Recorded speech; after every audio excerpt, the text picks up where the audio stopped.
Welcome to Abby's Den. I'm Abby. In this video, I'm going to show you 9 different techniques how to hem on your overlocker. Now, some of them are quite tricky, but don't worry. All you need to do is practice. Grab some fabric and have a go. I'm going to show you all the techniques today on a standard foot on my overlocker. So that means you're not restricted whichever machine you have, and you should be able to perform all the techniques quick and easy. So let's get started with the first one, which is a hem. That's not really a hem. Here's an example of a hem, no hem. This is a finish, an overlock edged finish to a fabric that's we don't want to fray, but we don't need it to be a special sort of finish on there. Here I have an old towel which I've cut to size to fit around scraps of fabric that I've been putting together, just so that I can then reuse and recycle this old towel. I'm going to keep all the settings on my machine set at the factory settings, nothing special on there, and I might reduce the stitch length a little bit so that the stitches are closer together, keeping all of the loops of the towel in place.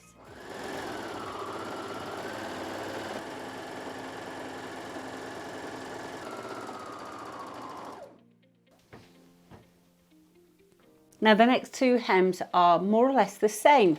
I'm going to stay with the 4-thread overlock, and I'm going to hem a pair of jeans here. And this is the same technique you would use if you were going to hem a dress or a skirt.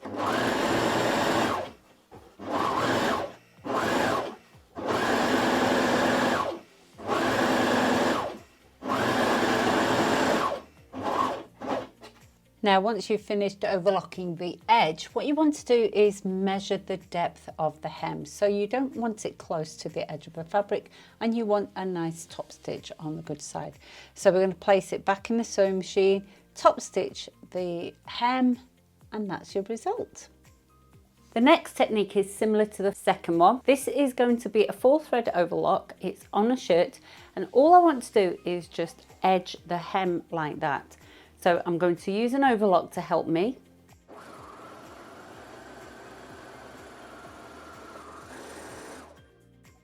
And I'm going to take this to the sewing machine and fold over and stitch ever so close to the edge of the fold.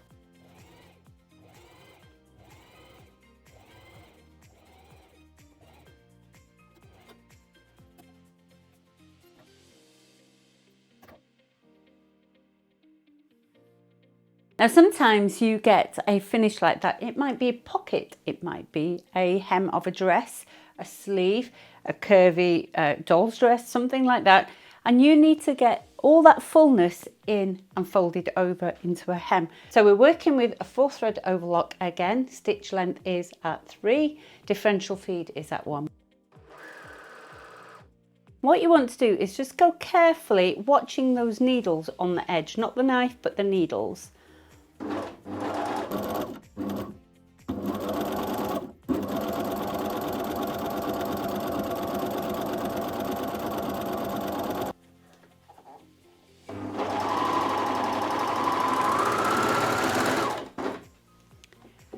So that can be quite tricky to do in itself, so practice with that.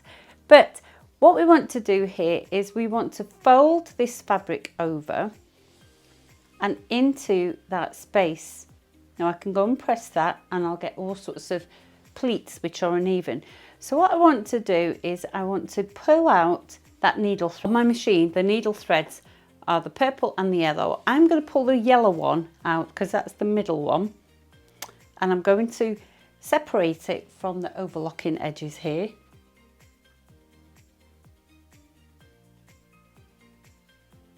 So once we've got that thread separated, what we can do is start pulling on that thread and create an even gather, so that when we get to the curved part, we can start folding that in, and that will give me a nice curve like that. And then I can go and top stitch that.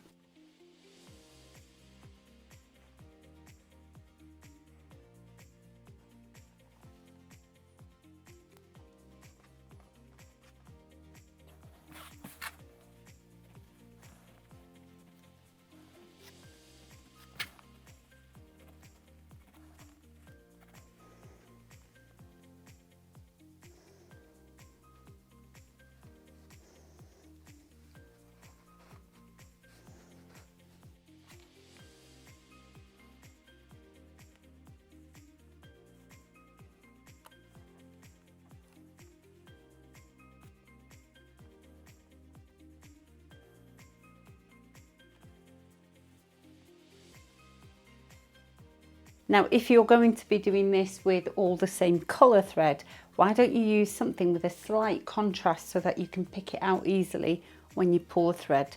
So that's giving me a nice curve on that side with a bit of a hem. I've got a nice curve on that side. Isn't that a lovely finish?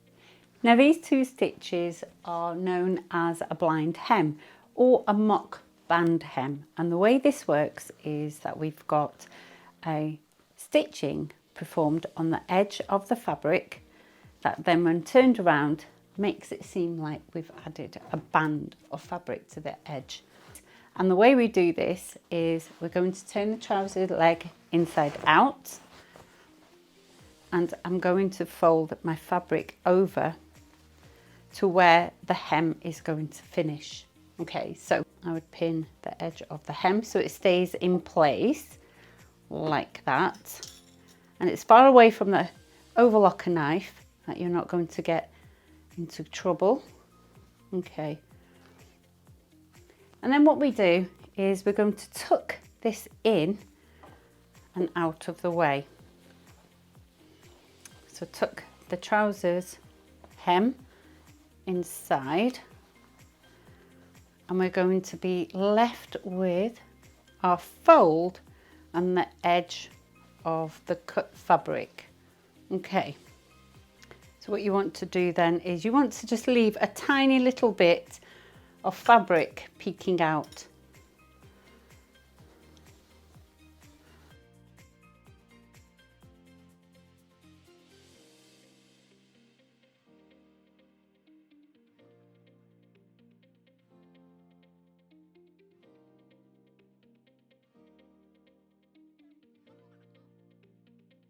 So for the blind stitch hem, we are going to stay with 4 threads again, standard overlock. So we'll lay our fabric inside underneath the foot.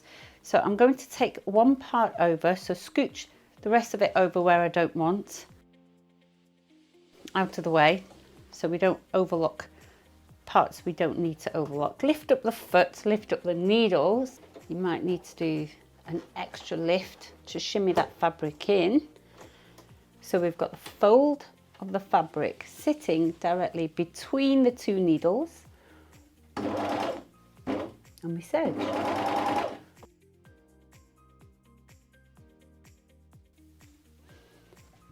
And there we go. That being a thick fabric, you can't see the stitches, but when you do that on a thin fabric like this shirting, you'll get a different result. So with our shirt fabric, what we're going to do is flip the fabric over so that we've got our fold. The fold is sitting between these needles.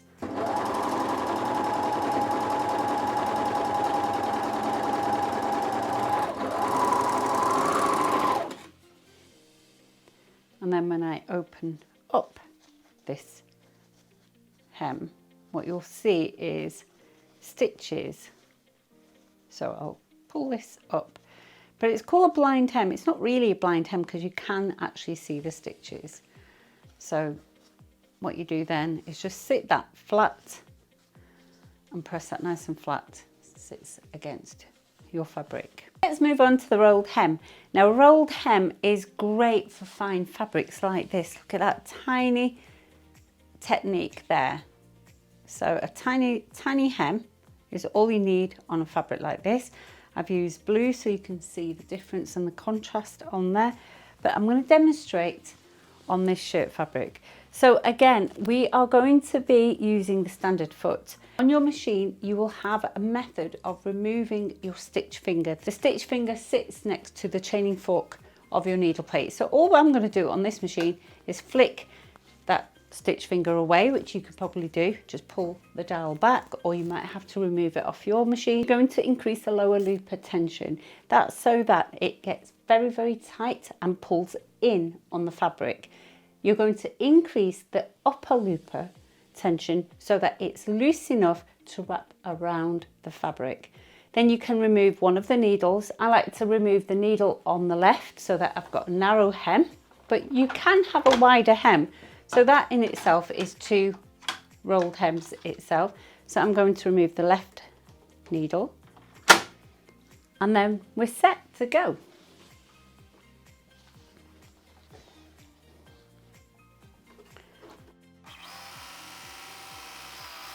So the upper looper is wrapped around all the way around, that's the red colour. The green, which is the lower looper, that's so tight that you can barely just see it on the bottom, and then you can see the stitch, which is the yellow. And that's your old hem. Now the final hem is going to be the lettuce edge hem, or the lettuce leaf, or the frilly hem. Now we're going to keep the rolled hem settings exactly the same on this machine, although I am going to decrease the differential feed all the way right down to the lowest number. Now, lettuce edging works best on a bias. The bias of a fabric is quite stretchy, so if you were doing this on a knit fabric like this, it's going to work really well. We're going to pull on the fabric both at the front and at the back, and the more we pull, the stretchier and the more frilly our edge is going to be. So let's catch the first part of the fabric. And then the way we can do this is hold onto the chain and start pulling on the chain at the back and gently pulling on the fabric at the front.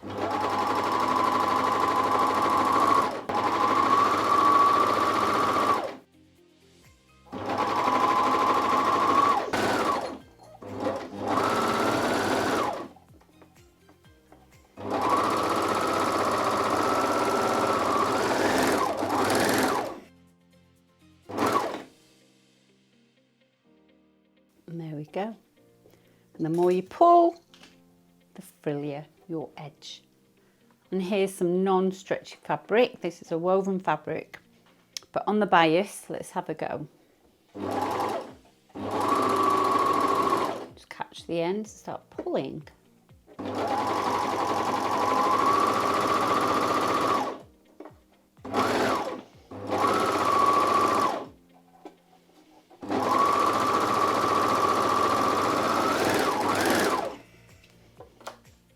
And there you go.